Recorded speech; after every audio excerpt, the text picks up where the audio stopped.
Hey everyone, welcome to the Knitting Turnpike.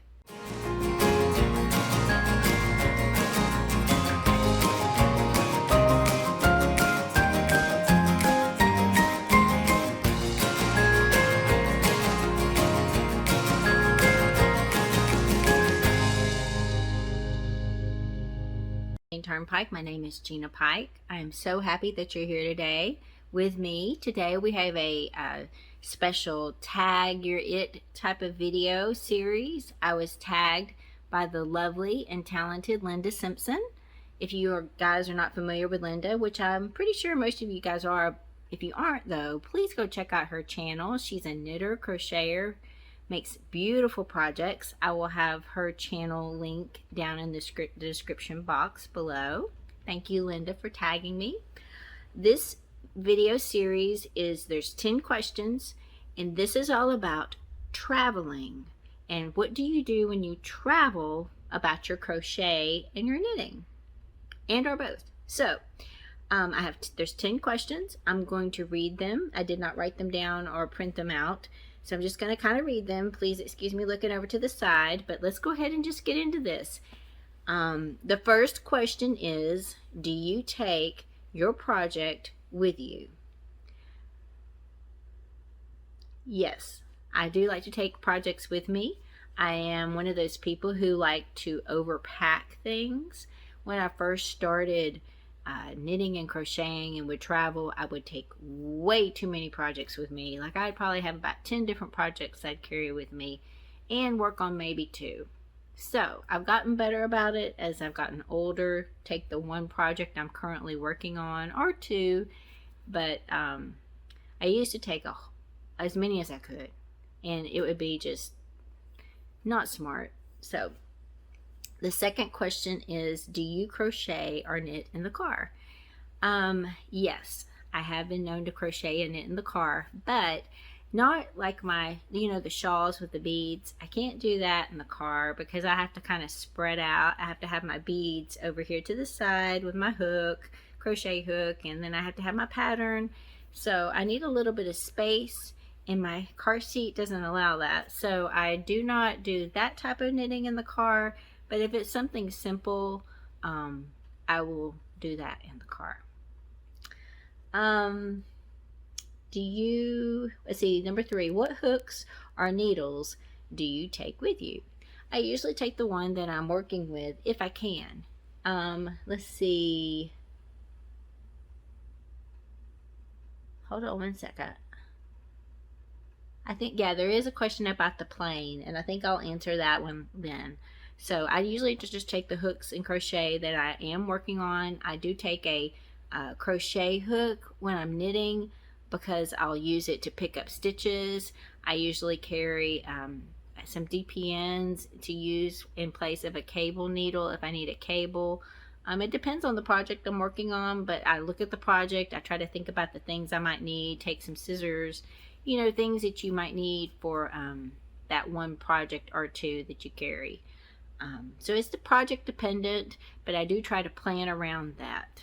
So let's see. Number 4, what project do you prefer to take with you, big or small? Again, it kind of depends on what I'm working on, but I usually, if I am going to travel, I like to take smaller projects. They're just easier, more portable. That's one of the reasons why I've always wanted to learn how to make socks and have some socks on the needles, because I think that is a project you can easily just throw in your purse, and you don't have to carry a big old project bag and all this, I think that's a very easy portable project. And if you're making something, a simpler type of a sock, then it's something that you don't have to worry about cabling, a special type of a pattern, where you are in the pattern. You just know that you're going to knit such and such rows of this stockinette stitch, and that's something easy to do while you're traveling. Now, if you got to really think about it, then I think it makes it a little bit harder to do when you're traveling. My opinion. Okay, tell me what you guys think down in the comments below, please. Let's see. Number 5, is there anywhere you would not crochet or knit? I think at the very beginning when I started doing all this, I was like, I'm going to carry this everywhere I go. But I have learned there are places that you really can't do it easily. Number 1, you can't do it in the bathroom. I just would not do it in the bathroom. It's just too germy for my mind, so I would never do it in the bathroom for sure. But I would not do it at restaurants. Let's see, unless it was like maybe a Starbucks and there was a table off to the side and you were just drinking some coffee or something. But while I'm eating, I don't like to do my knitting while I'm eating. I don't want to get my hands dirty and get that on my yarn or my knitting, or drop something. I'm really bad about dropping stuff while I'm eating, so I would hate to drop that on my project. Let's see, is there any place else? Of course, the obvious, showering, swimming, those things. How about you guys? You guys tell me where you would not take your projects while you're knitting, or crochet projects while you're traveling, where you would not do them. What is your favorite place to crochet or knit? Honestly, right here at home, right here on this couch that you guys see me sitting on day after day when I do these videos, this is my happy place. I have everything I need, or if I don't, I can go get it, go to my yarn room or go into my bedroom where if I have something in there.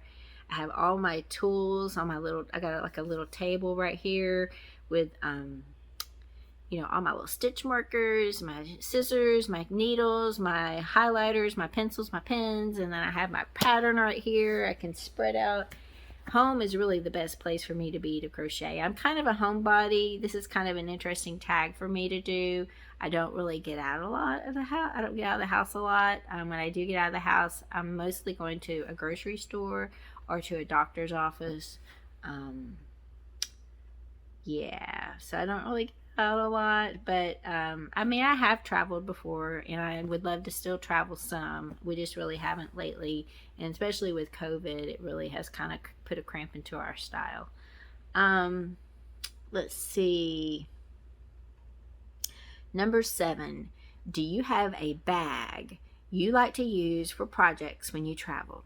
Now, forgive me, it's going to sound a little bit like I am plugging this company, and I'm not, but I do have something special that I want to share with you guys.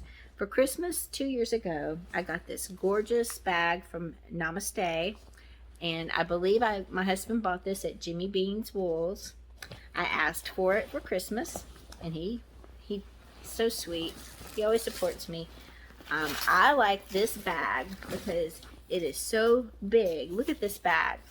This is a travel bag that you can use. It's got like a backpack. Of course, I have a bad back, but you can put a lot in here. This is a knitting project bag, and inside this bag there's all kinds of places for hooks, and it's got little pad of paper, but you can fit several projects, a couple of good sized projects and yarn in this bag, and it's made specifically for knitting and crochet. And there's also other kinds of little things in here, pockets, to keep it all separate. And as you can see, I haven't traveled with it much because I still have like the thing protecting the tassel, but this is what I want to use when we do get to traveling and crocheting. And it's got like little front pockets, everything, but this was made for knitting and crochet projects, and it's something I want to use when we start traveling again for my projects. So yes, I do have a special bag that I want to use and have been saving. Let me just tuck this away in its special bag.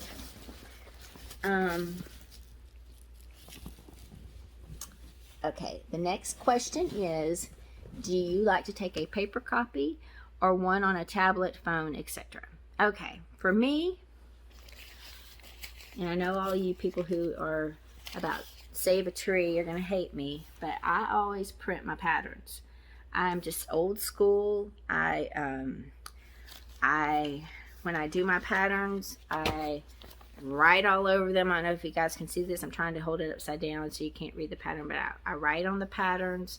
I do mark off things as I go along. I highlight. I use my paper patterns, and it helps me also, excuse me, to keep track of where I am. Like if I'm doing a pattern like this, that's a charted pattern. I can easily put my sticky notes on the lines and help me keep track of where I am, and mark it off as well, and that way I can easily see. I have a hard time looking on, I mean, I have done some on my computer, but I prefer to use paper. So yes, I probably will have a paper copy of my pattern if I am traveling. Let's see, the next question is number 9, and it says, would you or have you taken crochet hooks or needles on a plane? Yes, I have, and I have usually taken the ones that are with my project, unless there's some travel restrictions. Now I have these 2 sets of hooks.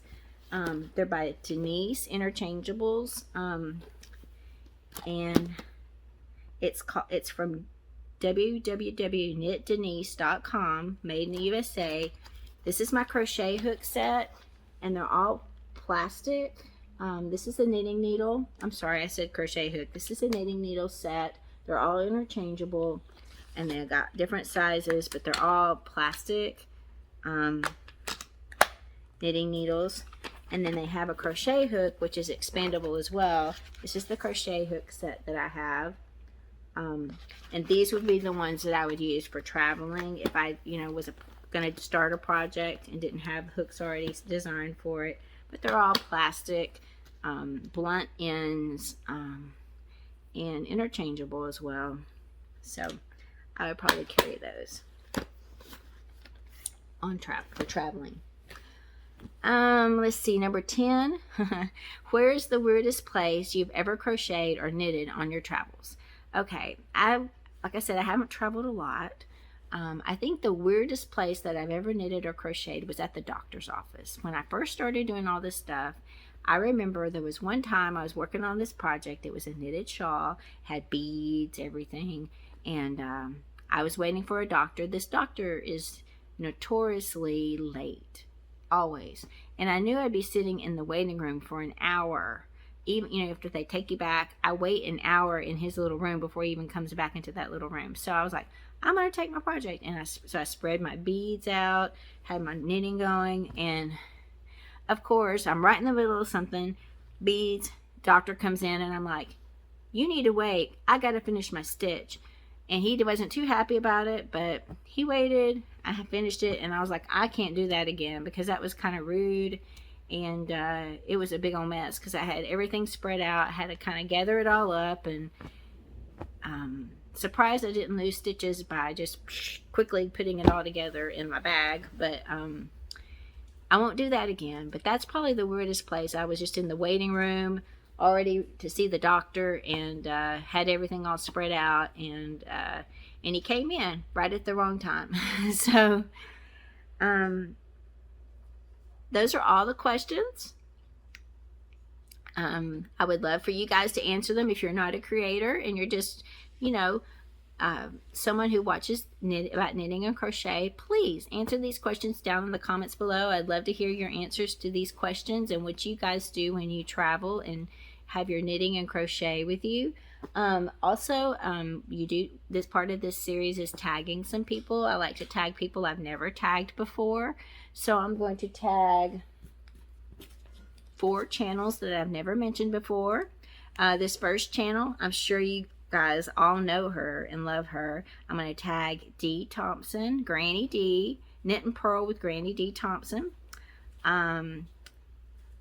The second channel I'm going to pick is Crochet Every Day with Judy, my friend Judy. I want to tag you on this video. The third channel I'm going to mention is Lily's Crochet and Stuff. I'd like to tag you and learn more about what you do for crochet and knitting when you travel. And then the fourth channel is my friend Sanita, of Sanita's Making Blue Hats. I would like to know what you do when you travel. Do you carry all that with you, or do you wait until you get back home? So those are my 4 picks. Thank you guys so much for watching this video. I appreciate you guys being here. Please forgive my appearance today. This is part of not feeling well. I'm so sorry. But Thank you for putting up with that, and thank you for being here. Thank you for watching. If you are new and you love watching videos about knitting and crochet and are not subscribed, we would love to have you subscribe to our channel and be part of our family. We are a chatty group. We love getting to know you. So, you know, you join our family. We're going to ask you questions about what you're making. We love hearing about that and getting to know you on a more personal level, and love having you here with our family. If you are one of my family members and you're here all the time, thank you so much. I really appreciate you guys. I do currently have a giveaway going on to celebrate surpassing 1,000 subscribers. I'm going to be drawing a winner on May the 29th at 11 a.m. Central Standard Time. So go ahead and watch that video, and if you want to enter, I have like 5 different winners going to be picked on that day. So you get to pick kind of which prize you want, or if you want to enter for all 5 of the prizes, put all 5 of the numbers, you know, increase your chance of winning, so that, because there's going to be 5 winners on Saturday the 29th. I'm currently also working on a collaboration, making a tank top, a crochet tank top, with 2 of my creator friends, Lorraine of Chatelaine Makes and Barb of the Naughty Yarnies. We are doing lives every 2 weeks, and we're going to be having prizes as well. Every 2 weeks we have a Facebook group called One Cow Collab, where you can post your pictures, and that enters you in the giveaway. And also you can interact with other people doing this top at the same time you are. So please check all of that out. Thank you guys so much. So lovely to see each and every one of you. I hope you all have a lovely day, and I will see you all very, very soon.